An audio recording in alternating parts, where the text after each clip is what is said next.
বুখারী শরীফের হাদিসে আছে, ইব্রাহিম ইসলাম কাবা শরীফ নির্মাণ করার পরে আল্লাহকে বললেন, আল্লাহ কাবা শরীফ নির্মাণের কাজ শেষ।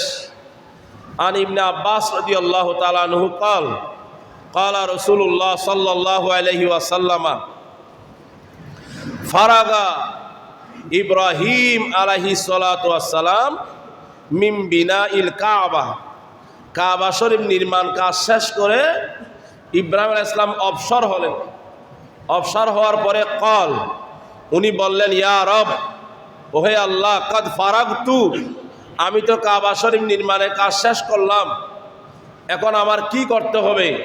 তখন আল্লাহ বলেছেন, ও ইব্রাহিম, আযদিন, তুমি একটা কাজ করো, তুমি এলান করে দাও, পাবলিসিটি করো, আযদিন ফিন্নাস বিল হজ, তুমি মানব জাতির কাছে এই কাবা শরীফের হজ করবার জন্য মানুষকে ঘোষণা দিয়ে দাও। তখন ইব্রাহিম ইসলাম বলতেছেন, আল্লাহ, আমি আসি কাবা শরীফের এখানে মক্কাতুল মুকাররমা, সারা পৃথিবী কত বড়, কত বিশাল, সারা দুনিয়াতে ছড়িয়ে ছিটিয়ে নারী পুরুষ, আমি এখান থেকে চিৎকার করলে কয়জনে শুনবে? কাইফা উবাল্লিগু সাউতি, আল্লাহ, আমার এই পাবলিসিটি, আমার এই মুখের আওয়াজ সব মানুষের কানে আমি কেমনে পৌঁছাবো? আল্লাহ বললেন, আযদিন ওয়া আলাইয়া বালাগ, ও ইব্রাহিম, তুমি জাস্ট বলে দাও, মানুষের কানে পৌঁছিয়ে দেওয়ার দায়িত্ব আমি আল্লাহ নিজের। ইব্রাহিম ইসলাম বলেন, আল্লাহ ঠিক আছে, আমি আওয়াজ করব, তুমি পৌঁছিয়ে দেবা, কিন্তু আমার কথাটা কিরকম হবে, আমার বাক্যটা কেমন হবে?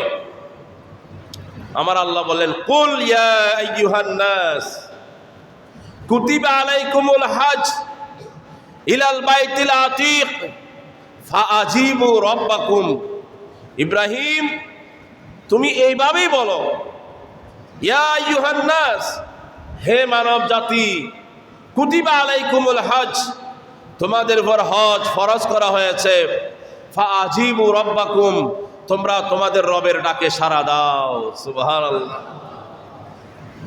হাদিস শরীফটা অনেক লম্বা। রাসূল পাক সাল্লাল্লাহু আলাইহি ওয়াসাল্লাম বলেন, আল্লাহ যখন ইব্রাহিম ইসলামকে মানুষের কাছে পাবলিসিটি করার জন্য যখন ভাষাটাও শিখিয়ে দিলেন, তখন ইব্রাহিম ইসলাম একটু উঁচু জায়গায় উঠলেন। তো কাবা শরীফের পাশে উঁচু জায়গা, হয়তো জাবালে আবি কুবাইস বা সাফা মারওয়া, এগুলো তো উঁচু জায়গা। উঁচু জায়গাতে উঠলেন, উঠার পরে আদখালা ইসবাআইহি ফিল আযান, হযরত ইব্রাহিম আলাইহিস সালাম কানের ভিতরে দুইটা আঙ্গুল ঢুকিয়ে দিলেন। ঢুকিয়ে দেওয়ার পরে এবার ইব্রাহিম আলাইহিস সালাম গোটা মানব জাতির উদ্দেশ্যে বললেন, ও মানব জাতি, আল্লাহ তোমাদের উপর হজ ফরজ করেছে, তোমরা আল্লাহটাকে সাড়া দাও। এটা উনি যখন বড় আওয়াজ করে বললেন, তখন আল্লাহ রসুল বলতেছেন, সারা পৃথিবীটাকে এতভাবে সংকুচিত করে দেওয়া হয়েছে, পৃথিবীর প্রতিটি মানুষ যে যেখানে আছে সবার কানে ইব্রাহিম আলাইহিস সালামের আওয়াজ পৌঁছে গেছে। ওই সময় যারা দুনিয়াতে ছিল তাদের কানে যেমন পৌঁছেছে, যারা তখন দুনিয়াতে আসে নাই, রূহ জগতে ছিল, সেই রূহ জগতের মধ্যে যারা ছিল তাদের সবার কানে কানে আল্লাহ এই আওয়াজটা পৌঁছিয়ে দিয়েছেন। সুবহানাল্লাহ। ইব্রাহিম ইসলাম যখন ঘোষণা দেয়, তখন কি আমরা দুনিয়াতে ছিলাম? হ্যাঁ, ইব্রাহিম ইসলাম যখন ঘোষণা দেন, তখন আমরা দুনিয়াতে, আমরা কোথায় ছিলাম? রূহ জগতে। কোন জগতে? আমরা রূহ জগতে ছিলাম। তো আমরা যে রূহ জগতে ছিলাম, ওই সময় আমরা শুনেছি কিনা? আমার দয়াল নবী বলতেছেন, রূহ জগতে যারা ছিল তারাও শুনেছে, দুনিয়াতে যারা ছিল তারাও শুনেছে, মায়ের গর্ভে যে সন্তানটা ছিল সেই সন্তানটাও শুনেছে। সুবহানাল্লাহ। তবে একটা কথা আছে, সবাই শুনেছে, তবে সবাই জবাব দেয় নাই। সবাই জবাব দেয় নাই।